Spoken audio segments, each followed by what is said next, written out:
Em João 3,16 diz assim: porque Deus amou o mundo de tal maneira que deu o seu Filho unigênito, para que todo o que nele crê não pereça, mas tenha a vida eterna. Amém? Para mim esse versículo é um resumo de toda a Bíblia, porque ele está falando do amor de Deus, ele está falando do amor incondicional de Deus. Agora, por que Deus enviou seu Filho ao mundo, né? Vamos para o Antigo Testamento.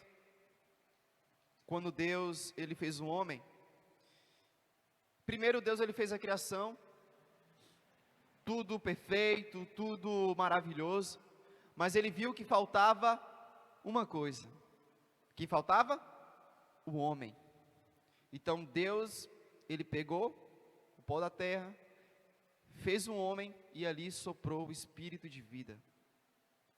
Porém o homem, ele precisava de uma adjuntora, a mulher Eva. Daí Deus fez adormecer Adão, tirou a costela de Adão e fez a mulher Eva. E os dois ali no jardim, eles eram perfeitos, inocentes, eles não sabiam o que era o pecado. Então Deus, ele fez um homem perfeito. Assim como Deus é perfeito, assim como o Pai, Filho e Espírito Santo são perfeitos. Mas Deus, ele deu um conselho para Adão, assim como um amigo dá um conselho para o seu amigo, para evitar o mal, assim Deus, ele falou com Adão, falou assim, ó, de todo fruto você pode comer, de todo fruto você pode comer, mas esse fruto que está no meio do jardim, esse você não pode comer, porque no dia que você comer, você vai morrer. Então ele ouviu esse conselho, e consequentemente Adão, ele passou isso para a mulher também. Porém, no decorrer do dia, né, num determinado dia lá no jardim, a mulher estava passeando lá, e aí ela viu o fruto, e ela viu que era agradável aos olhos, e aí veio a serpente, né, veio Satanás, e falou, olha, se você comer desse fruto, você não vai morrer, porque você vai ser como Deus. Falei assim, não, Deus falou para eu não comer desse fruto. Olha, presta atenção, se você comer desse fruto aqui, você vai ser como Deus. Espera aí, Adão e Eva, eles já não eram como Deus? Eles eram a imagem e semelhança de Deus, porém, Satanás estava lançando uma semente de dúvida no coração dela. Então aquilo entrou no coração dela, ela foi até o fruto, ela roubou aquilo que não pertencia a ela, ela desobedeceu a Deus, comeu do fruto e assim entregou para Adão. Então a partir daquele momento, houve uma divisão entre Deus e o homem. Então o pecado naquele momento instalou ali, e eles sentiram vergonha de Deus. Então Deus, na viração do dia, foi visitar Adão e Eva. Mas cadê Adão e Eva? Se esconderam. Agora por que se esconderam? Porque eles sentiram vergonha, eles sentiram medo, sentiram culpa. E Deus falou assim, Adão, onde você está? Deus, ele não perguntou assim, Adão, o que você fez? Não, Deus, ele perguntou, Adão, onde você está? Em outras palavras, Adão, você estava em mim. Adão, você estava em mim. Quando nós, irmãos, quando nós não estamos em Deus, nós ficamos sujos, ficamos em trevas, escondemos. Então, foi isso que aconteceu naquele momento. Então Adão, ele sentiu culpa, ele sentiu medo. E daí Adão, Deus, eu estou aqui, mas por que você se escondeu, Adão?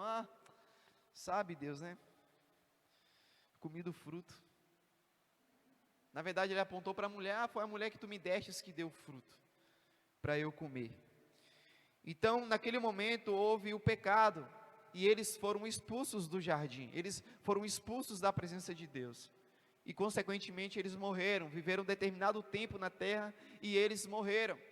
Então, houve uma sequência de pecados, houve uma sequência de maldição sobre a terra. Então, quando Deus, ele fez o universo, ele determinou, sabe, Deus, ele separou dia de noite, ele separou os planetas, Deus, ele separou as estrelas, ele separou tudo, mas entre Deus e o homem não havia separação, não havia limite. Deus e o homem, eles estavam assim, unidos, mas o pecado, ele separou o homem de Deus. Consequentemente, houve o dilúvio. Deus, ele se entristeceu tanto da humanidade, que ele falou assim, não, eu vou acabar com a terra, eu vou acabar com todo mundo. Só que havia um homem justo na terra, que era Noé. Noé era um homem que andava com Deus. Então Deus foi até Noé e falou assim, Noé, é o seguinte, eu vou destruir a terra, mas você me ama, cara, você é uma pessoa que anda comigo. Então eu quero que você construa uma arca, eu quero que você construa a arca, e pode ter certeza que não somente você vai ser salvo, mas toda a sua família, os animais. Então daí Noé passou praticamente 120 anos construindo a arca, e daí quando terminou esse tempo de construção, veio o dilúvio. Então naquele dilúvio também houve condenação sobre a vida de todas aquelas pessoas que rejeitaram a Deus, que continuaram no pecado e que continuaram vivendo na transgressão das suas vidas, transgredindo as leis de Deus. Então toda aquela humanidade foi varrida pelo dilúvio. Daí Noé saiu da arca, mas o pecado acabou, João? Não acabou. Então Deus no Antigo Testamento constituiu sacerdotes, e os sacerdotes, eles eram como, vamos dizer assim, como intercessores, né? As pessoas, elas traziam uma ovelha até o sacerdote, e falavam assim, sacerdote, eu pequei. Então o que acontecia? O pecado que estava na pessoa, ele era transferido para a ovelha, e aquela ovelha, ela era morta. Então o pecado, ele é o que, gente? O salário do pecado é a morte. Então o pecado daquela pessoa era transferido para aquele cordeiro, mas agora imagine quantos milhões de cordeiros foram sacrificados naquela época, porque não era um sacrifício perfeito, então todas aquelas coisas foram vamos dizer assim, uma prefiguração do que iria acontecer futuramente. Também na Páscoa, quando antes do anjo da morte passar sobre ali o Egito, Deus falou para Noé, para falar com todos os pais de família, para matar um cordeiro, passar o sangue nos umbrais, para que quando o anjo da morte passar ali no Egito, eles pudessem ver o sangue e não entrar na casa, porque ali já tinha um sacrifício. E aquele sangue, ele representa quem? Ele representa Jesus Cristo.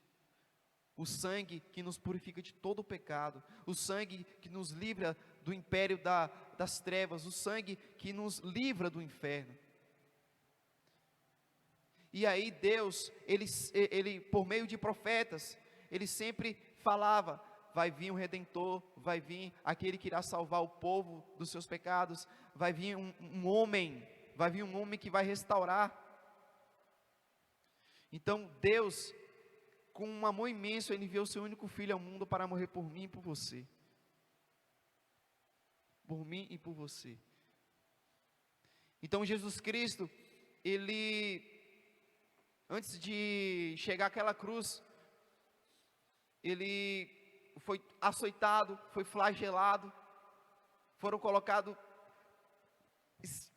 coroas de espinhos na cabeça dele, e assim ele foi sendo levado ao Calvário.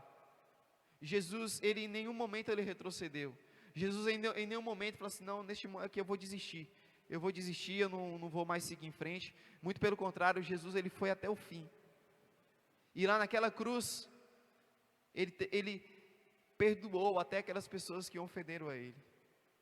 Ele perdoou até aquelas pessoas. E hoje, eu e você, nós estamos aqui. Se tivesse uma pessoa no mundo, Jesus Cristo, ele teria morrido por aquela pessoa. Se tivesse só você no mundo, Jesus Cristo, ele teria morrido por você.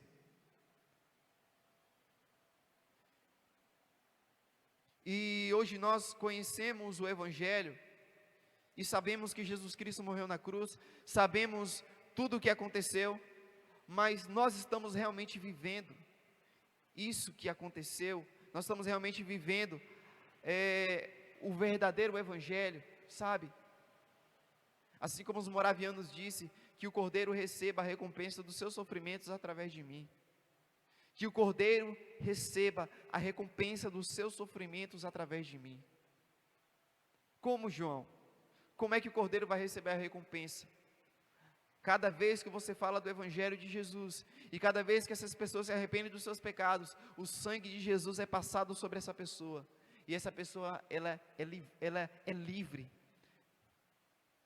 ela é salva, e você livrou uma pessoa do inferno. Você não salva ninguém, mas você tem o Espírito Santo de Deus, você tem Jesus para levar o Evangelho para essas pessoas. Quando a gente se coloca, quando a gente se dispõe para falar do Evangelho de Jesus,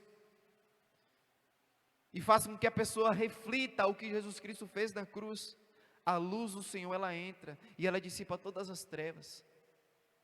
A promessa de Jesus Cristo é que um dia Ele voltará, e aqueles que perseverarem até o fim serão salvos.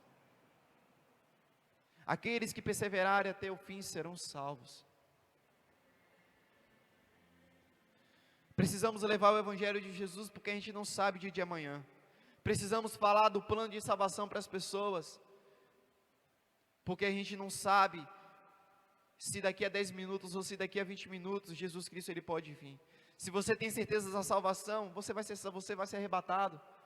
Mas aquelas pessoas que não têm certeza da salvação, elas vão para o inferno. Eu sempre quando eu venho aqui no púlpito pregar, eu sempre falo sobre isso, sempre falo sobre evangelismo. Eu não sei porquê, mas eu sempre falo. Mas fale de Jesus, irmãos. Fale de Jesus. Fale de Jesus, não desanime se você vir na igreja e você vê várias cadeiras vazias, mas veja com seus olhos da fé.